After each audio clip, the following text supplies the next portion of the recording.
as model realizes her murder was recorded. This is October 18, 2019. This is another one of these, you know what I'm saying, videos. You know what I'm saying? You know what I'm saying? You know what I'm saying? You know what I'm saying? 2019 on October 18th, 2019, at precisely 8:45 a.m., the Hillsborough County Sheriff's Office received a chilling 911 call. 911, what is your emergency? 911. I woke up on my boyfriend here. He was outside this morning. He was cold. He was just drinking. He's cold.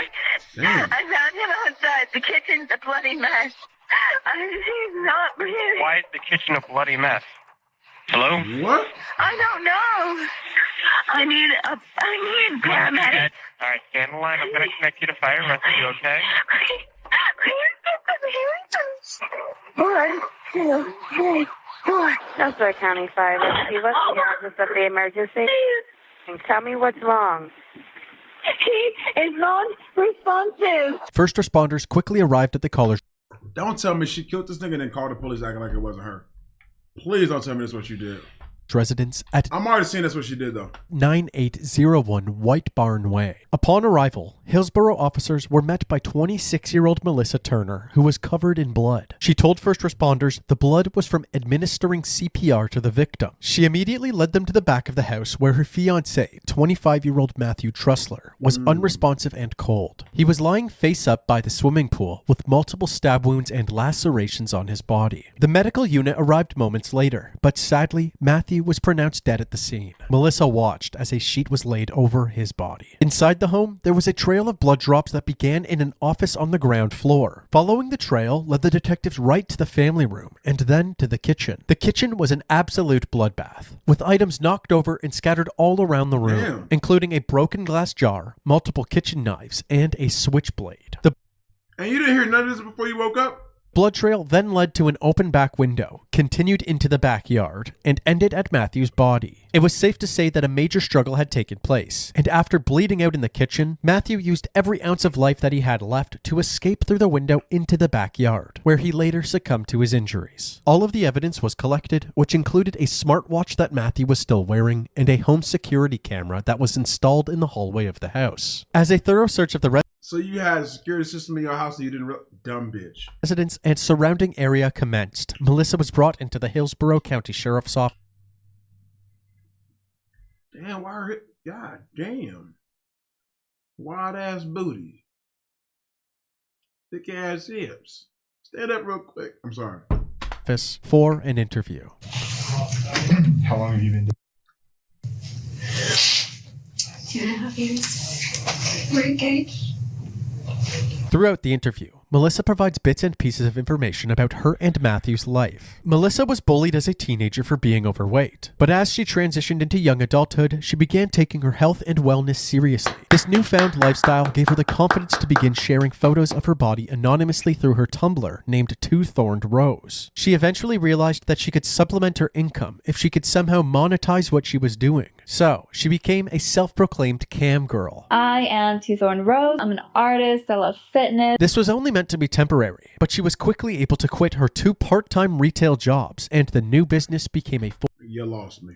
full-time gig. Melissa ended up finding her niche in horror-themed cosplay adult films. Melissa was good enough at her job to be making a substantial amount of money, but some of her fans believed that she would take things too far. In 2017, she met Matthew on Tinder, and the two quickly fell for each other. After 2 years of dating, they were able to buy a house where they began building their life together. As romantic as this love story was, the detectives were more interested in the hours leading up to Matthew's death. Let me take can you take us back to yesterday?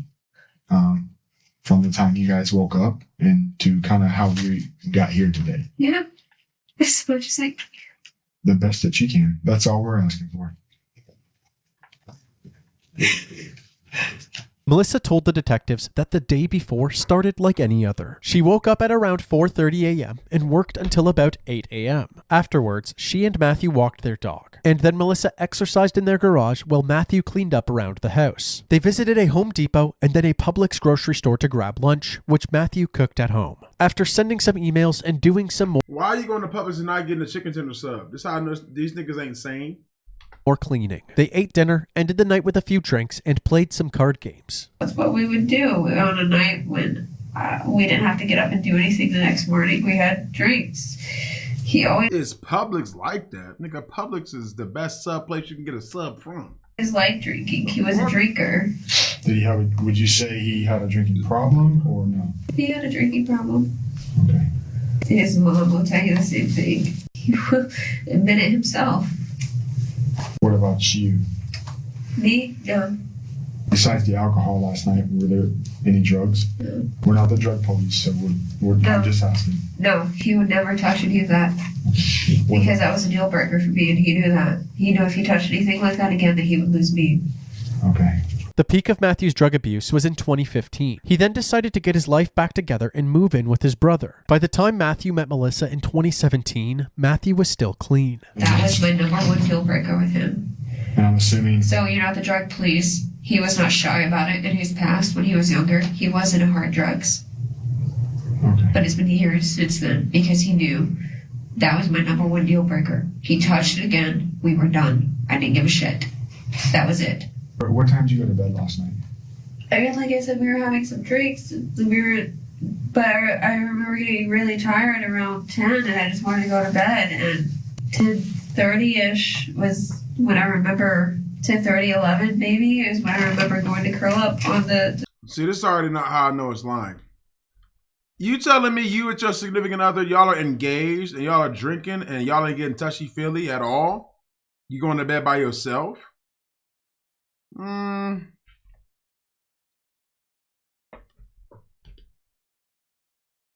don't know. Because even if I'm about to go play the game, I'm going to get my rocks off first. The chair, because I slept on that big chair that's in my little office area downstairs. Apparently, Melissa slept in the next morning and woke up around 8:30 a.m. I don't know. I normally don't sleep in. But whatever time. Right? I remember waking up and I didn't see him. How am I always a freaky ass frog? I just be saying the stuff y'all thinking of. Around, and I saw the kitchen was...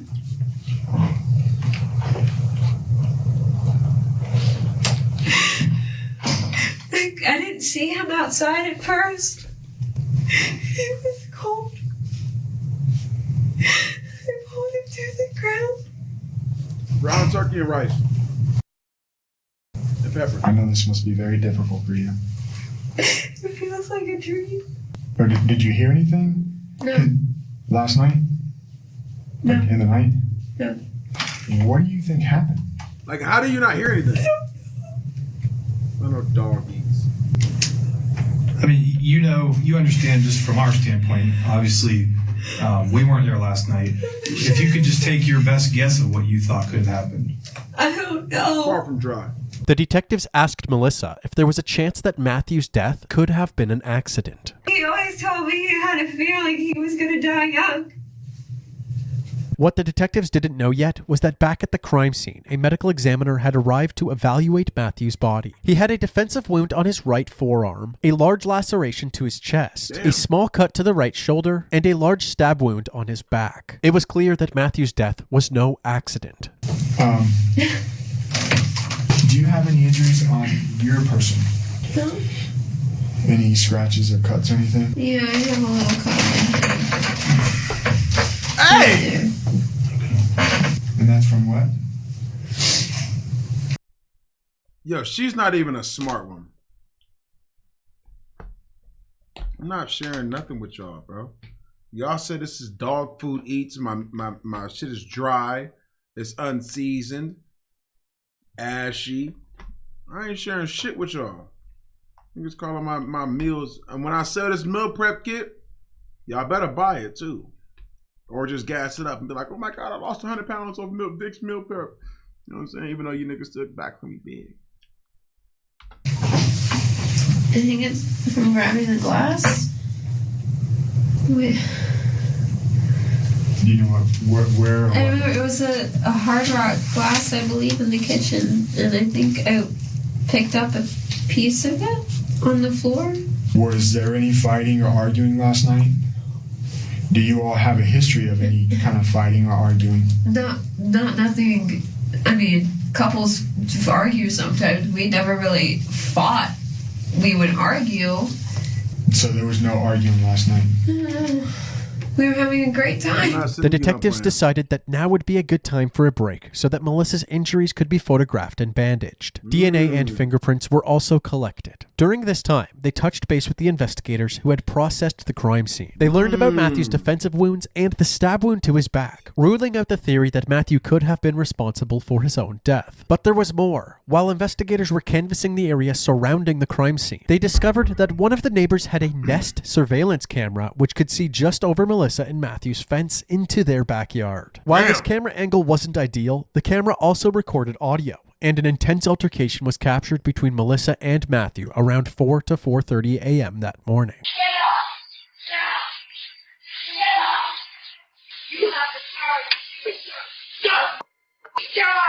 Damn!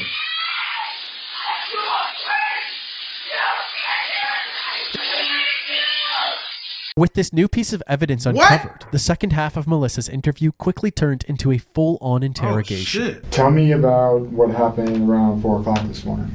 Was there any arguing? At 4 o'clock? Not that I know of. Were you asleep at 4 o'clock this morning? To my knowledge, yes. 8:45 is when the call came in, so you said about 20 minutes, maybe even if you lost track of time, say you wake up at 8. Any time between but at 11 last night to 8 this morning, did you have any argument? No, not that I know of. So we've been talking to the neighbors. There's cameras all over the neighborhood. There's Ring doorbell cameras and everything. Okay. Okay. Around 4 o'clock this morning, something happened at Damn. your house. That's why we're asking. What were the neighbors saying? What? It ain't what the neighbors are saying. It's what's on What is- video. what- There's Damn. arguing coming from the house. It's a male and a female.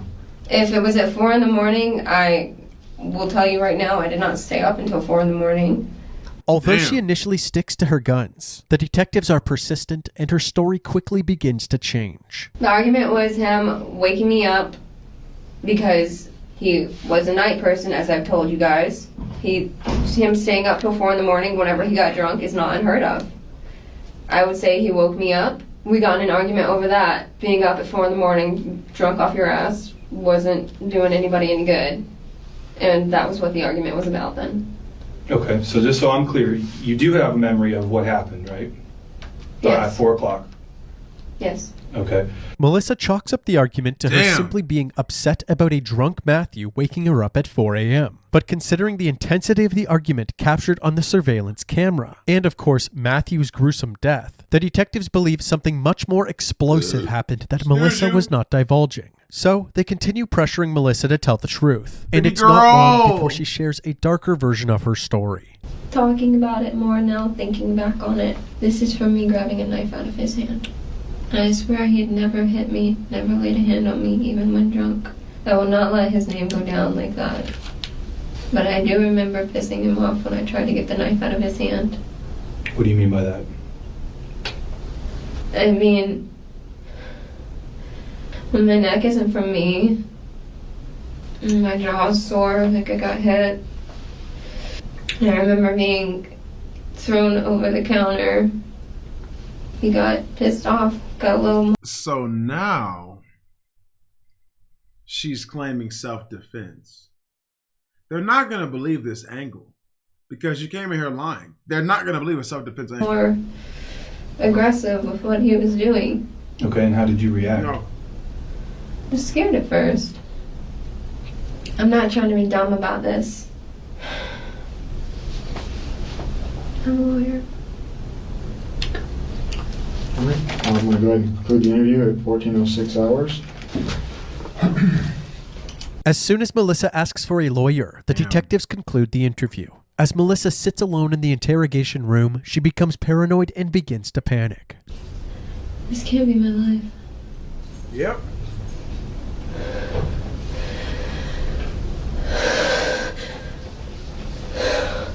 No.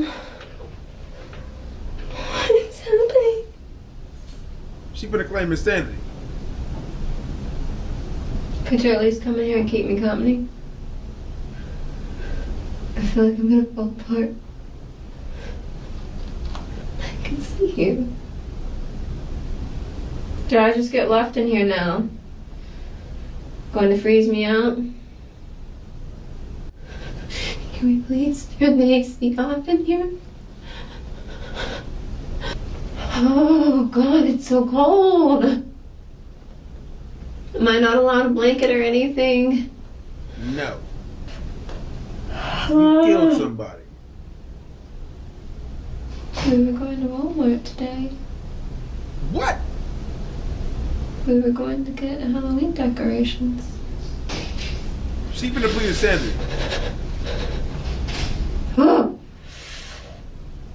Someone eventually comes back and they collect Melissa's clothes as evidence, and they bring her some McDonald's. Right after this, Melissa was... McDonald's gotta have some sponsor with these police departments and shit. Cause why they always bringing Mickey D's in this shit, man? Go give me some American Deli, some Bojangles, some Zaxby's. They always bringing a fucking chicken nuggets and fries. Bro.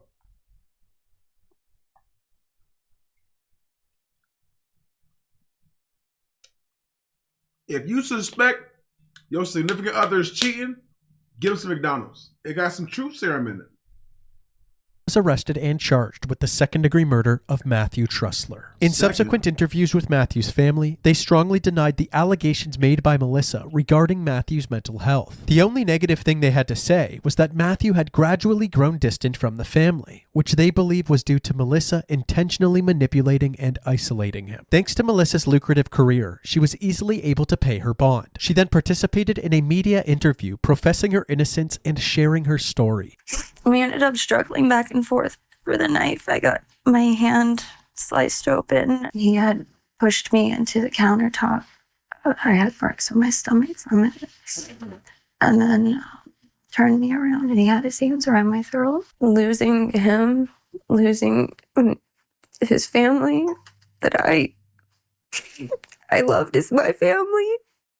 Melissa's trial began on February 14, 2022. In their opening statement, the prosecution pointed to the fact that Melissa had dialed 911 4 hours after the incident, pretending to not know what had happened. They argued that Melissa's actions and behavior before and after the incident indicated that she was a calculated killer. Additionally, the prosecutors were adamant that her inconsistent statements were attempts to deceive authorities as well as downplay her involvement. Once she realized the detectives were onto her, she fabricated a narrative of self-defense. The defense argued that Melissa did in fact act in self-defense, and that Matthew's death was a result of his own aggressive behavior. Why do fat niggas got that shit like chickens where that shit on their neck just bobble? That shit just be moving. That pissed me off, bro. In fact, act in ain't no way your chin should be doing that shit, bro. Self-defense, and that Matthew's death was a result of his own aggressive behavior. RC, why do you keep just spamming that shit? Why do you keep doing that? Are you going through something? We had to come into, you know what I'm saying, realization moment with Devo. Because it's funny. No, it's just random. They also suggested that the neighbor's surveillance audio was manipulated to amplify Melissa's voice, making it sound louder than it actually was. So it could be that maybe one voice on the recording was not amplified and that another voice on the recording was greatly amplified. Throughout the course of the trial, all of the evidence was revealed to the jury. The crime scene photos, which showed the aftermath of a brutal attack on Matthew, the bloody knives, one of which they believed to be the murder weapon, and the surveillance footage with the audio of Melissa and Matthew's argument. On top of these items, they also presented footage to the court that was recorded by a motion-activated camera that was inside Melissa and Matthew's home. At 3:39 a.m., Melissa is seen running towards the office. At 3:42 a.m., Matthew walks past the camera towards the kitchen with Melissa right behind him, a disgusted look on her face. At 4:09 a.m., she is captured stopping near the front door and talking to herself. The prosecutors pointed out a faint hue of red on her right hand, possibly blood. The defense fought against this, saying that the footage was not clear enough to draw any conclusions on the state of her hand. She turns around and heads back into the kitchen. The final clip is 4 hours later. At 8:35 a.m., Melissa can be seen wandering around the house with what appears to be a bad case of bedhead. And remember the smartwatch retrieved from Matthew's wrist back at the crime scene.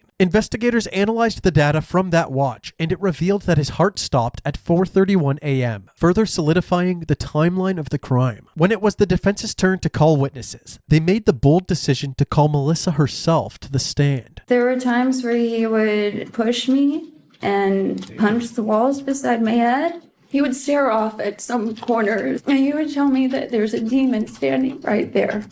There were times where he would talk in a different voice. Did that frighten you? God, yes.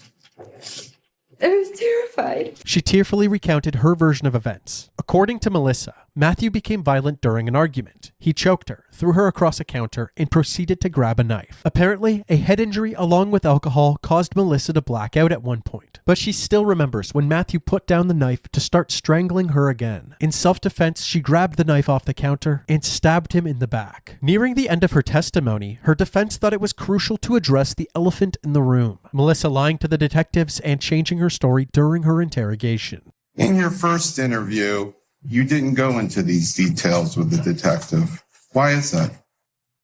I was scared. I was confused. I was uncomfortable. My head was pounding. I had told them so many times about my head, and I told them that I couldn't think straight because of it. During cross-examination, the prosecution bombarded Melissa with questions about her drastically inconsistent statements. Today, in 2022, you now claim you had some kind of head injury, correct? Yes. And now, in 2022, you speak of some kind of blackout, correct? Yes? Correct. Okay. She was also questioned about the things she was heard saying on the surveillance camera footage. You said 4:33 a.m., so effing die, right? No, I have no recollection of that. I explained my side and why I did what I did. You're crying right now. Is that what's happening? Are you crying right now? Do you know what tears look like? Are you crying because you can just cry on cue? I'm crying because my life is on the line right now. I'm crying because I still remember all those places, all those plans.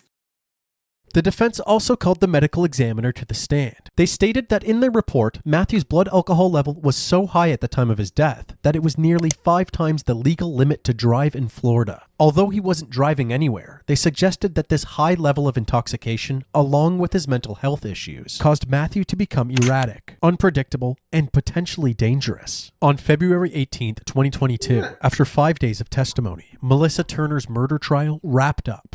Your duty is to determine if the defendant has been proven guilty or not in accord with the law. The jury deliberated, and after 7 hours, they reached a unanimous verdict. Publish the verdict and poll the jurors, please. We, the jury, find as follows as to the charge. The defendant is guilty of murder in the second degree. Melissa Turner was found guilty of second-degree murder using a weapon. Her sentencing hearing was on March 18th, 2022. Before a sentence was given, Matthew's mother provided a touching impact statement to the court. Believe it or not, I don't believe that your greatest crime is having murdered Matthew.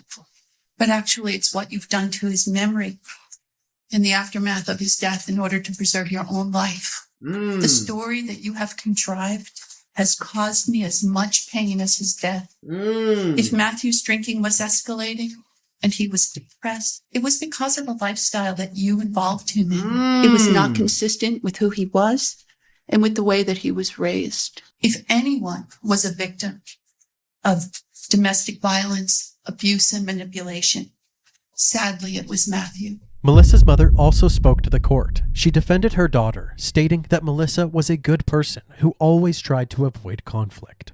This jury did not believe her claims of self-defense. Nope. Hell no. Nor does this court. Melissa Turner was sentenced to 20.5 years in prison. Following her sentencing, Melissa spoke to the court one last time. She tearfully expressed how much she loved Matthew and never meant to hurt him. Matthew lost his life, and I lost a man that I loved. I lost my future and my hopes and my dreams. I didn't want to do that to him. The last thing that he wanted, and I knew it because he always tried to hide everything, his drinking, his mental health, and how depressed he was. He tried to hide it from everyone. The last thing that he would want was for the world to know any of it. Melissa currently resides That's because of you. at the Lowell Correctional Institution in Marion County, Florida. She is set to be released in 2042.